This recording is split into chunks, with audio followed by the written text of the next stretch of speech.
जब किसी व्यक्ति को उधार लेने की जरूरत पड़ जाती है तो वह गिड़गिड़ाते हुए मदद की गुहार लगाता है, हाथ फैलाता है। लेकिन जब पारी आती है पैसे वापस लौटाने की, तो यहीं पर शुरू हो जाते हैं ज्यादातर लोगों के बहाने। जी हाँ, भागते फिरते हैं पैसा लौटाते वक्त। लेकिन बिहार के पूर्णिया जिले से जो खबर सामने आ रही है, काफी हैरान करने वाली है, क्योंकि यहाँ पूर्णिया जिले में ही रहने वाले तौसीफ जब 1 लाख रुपए उधार दे देते हैं अपने पड़ोस के रहने वाले अरमान को, और जब पैसे वापस मांगने के लिए अरमान के घर तौसीफ पहुंचता है, तो यहाँ पैसों की बजाय दे दी जाती है दर्दनाक मौत। आखिर ऐसा क्या हुआ था उसके घर जाने के बाद, आइए जानते हैं इस रिपोर्ट में। पैसों की तंगी इंसान को झुकने के लिए मजबूर कर देती है। कभी लोन तो कभी उधार के लिए दूसरों के सामने हाथ फैलाने के लिए इंसान मजबूर हो जाता है। बिहार के पूर्णिया जिले के रहने वाले अरमान नामक एक युवक को जब पैसों की जरूरत पड़ी तो उसने उधार लेने का फैसला कर लिया। उधार लेने के लिए वह अपने पड़ोस में रहने वाले तौसीफ उर्फ मुन्ना नामक एक युवक के पास पहुंचा।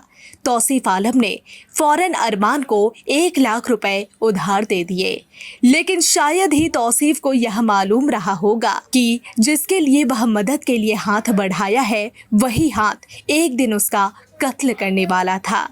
दरअसल हुआ यूं कि ईद उल अजहा आने में महज कुछ ही समय बचा था। ईद की तैयारी में सभी लोग लगे हुए थे।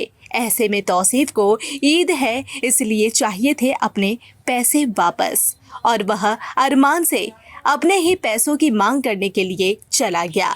लेकिन अरमान ने उसे मौत की नींद सुला दिया। जी हाँ, पूर्णिया जिले में डगरुआ थाना क्षेत्र के बंदरख में मंगलवार सुबह यह घटना घटी। उधार के 1 लाख रुपए को लेकर हुए विवाद में तौसीफ की चाकू घोंपकर हत्या कर दी गई। मृतक तैयब आलम का 32 वर्षीय पुत्र तौसीफ उर्फ मुन्ना था। मां अनवरी बेगम ने पुलिस को दिए बयान में बताया कि 1 माह पूर्व उनके बेटे तौसीफ ने अपने पड़ोसी जुबैर के पुत्र अरमान को 1 लाख रुपए उधार दिए थे।